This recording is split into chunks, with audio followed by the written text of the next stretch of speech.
نبی پاک صلی اللہ تعالیٰ علیہ وآلہ وسلم نے 3 باتیں ارشاد فرمائیں۔ سب سے پہلے حضور نے نجات کے لیے جو بات ارشاد فرمائی وہ بڑی قابل غور ہے اور سمجھنے والی ہے۔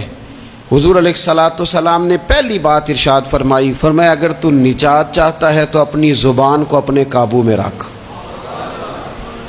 اپنے بولنے پر کنٹرول کر، تول کے بولنا شروع کر، اپنے لفظوں کی حرمت کا خیال کر۔ اپنی زبان پر جو بندہ کنٹرول پا گیا، یہ پہلی علامت ہے نجات کی۔ اور ایک مقام پہ نبی پاک علیہ السلام نے یوں بھی بیان فرمایا تم مجھے گارنٹی دو 2 چیزوں کی، اور مجھ سے گارنٹی لے لو جنت کی۔ فرمایا تم مجھے اپنی 2 ٹانگوں کے درمیان شرمگاہ کی اور 2 جبڑوں کے درمیان زبان کی گارنٹی دے دو، اور میں اللہ کا محبوب ہو کے تمہیں جنت کی گارنٹی دیتا ہوں۔ پہلی بات نجات کے لیے نبی پاک علیہ السلام نے یہ ارشاد فرمائی کہ اپنی زبان کو اپنے قابو میں کر، اس پر کنٹرول کر۔ اور دوسرا فرمایا تیرا گھر تیرے لیے کافی ہے، ادھر ادھر بلا وجہ نہ گھوما کر، بغیر سبب کے بہت ساری مجالس میں نہ جایا کر۔ ضرورت کے لیے جائیں، خیر پانے کے لیے جائیں، اچھے ارادوں سے سفر کریں۔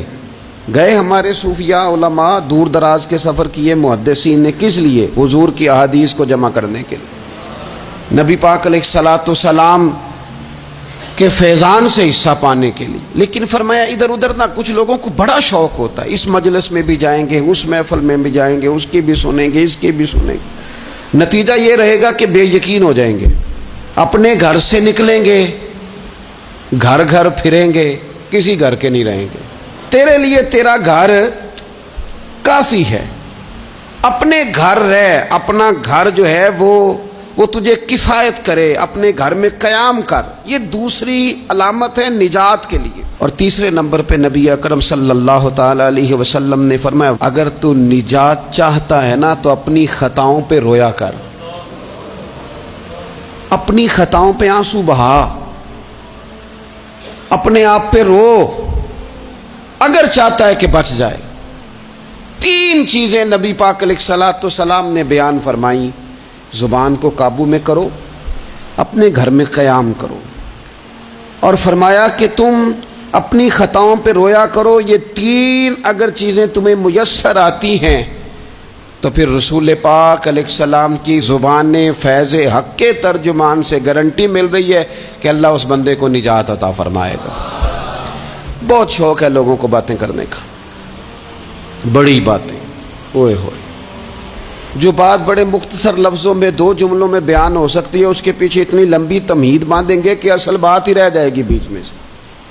گفتگو، بات، بولنا، یعنی بات ہو رہی ہے، گفتگو ہو رہی ہے 2 لوگوں کے بیچ، اور کوئی دانا آدمی بات کر رہا ہے تو فٹافٹ مداخلت کریں گے اور جملہ پھینکیں گے، کہیں گے قطع کلامی معاف، اور اپنی بات شروع کر دیں گے۔ تو میں کئیوں کو روک کے کہتا ہوں کہ پہلے آپ پوچھ تو لیں ہم نے معاف کیا بھی ہے کہ نہیں۔ بہت باتیں کرتے ہیں بعض لوگ، بہت باتیں کرتے ہیں، اور دنیا میں جو زیادہ خطائیں ہوتی ہیں وہ زبان کی وجہ سے ہوتی ہیں۔ عملاً کوئی کسی کو کیا تکلیف دے گا، ہاتھ کوئی کسی پہ کیا اٹھائے گا، لیکن لفظوں کے تیر، جملوں کے ترش لہجے اور زبان کی کڑواہٹ۔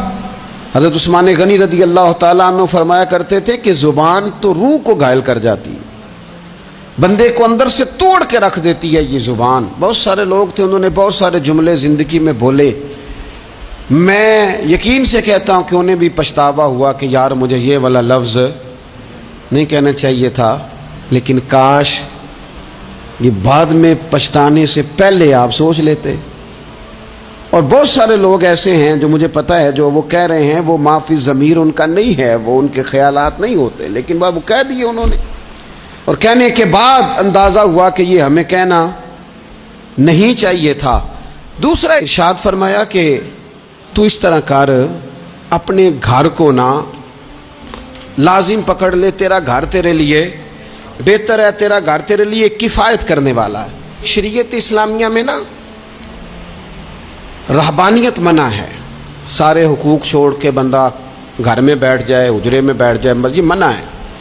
لیکن کچھ دیر کے لیے وَتَبَتَّلْ إِلَيْهِ تَبْتِيلًا, سب سے کٹ کر اللہ کے ساتھ جڑ جاؤ.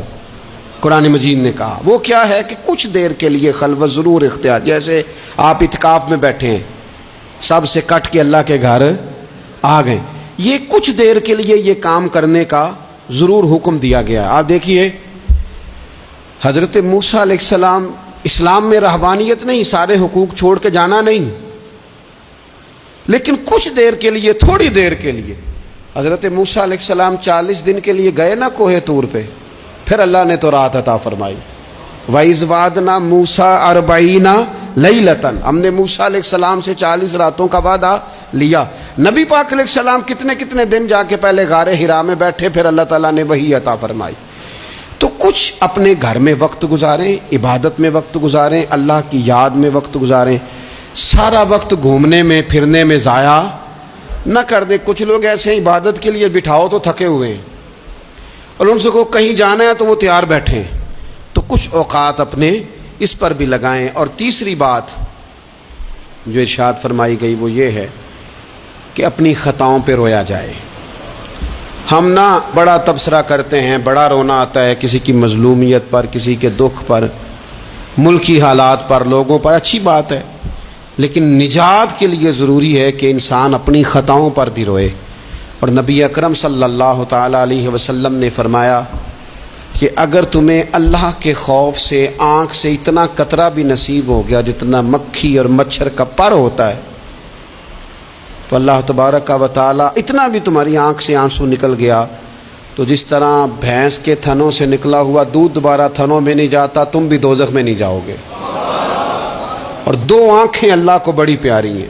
یا رسول اللہ کون سی؟ فرمایا کہ جو رب کی رضا کے لیے پہرا دیتی ہے, اور ایک وہ آنکھ جو اللہ کے خوف میں آنسو بہاتی ہے. یہ 2 آنکھیں اللہ کو بڑی پیاری ہیں. تو اس لیے یہ 3 باتیں آپ نے نہیں بھولنی. ایک تو یہ کہ اپنی زبان کی حفاظت کریں, ایک اپنے گھر میں, مسجد میں, اجرے میں کچھ دیر بیٹھ کے اللہ کو یاد کریں, اور کوشش کریں کہ بغیر وجہ کے گھر سے نہ. اور تیسری بات یہ کہ اپنی خطاؤں پر آنسو بہانے کی کوشش کریں. اللہ تعالی ہم سب کو سمجھنے کی توفیق عطا فرمائے.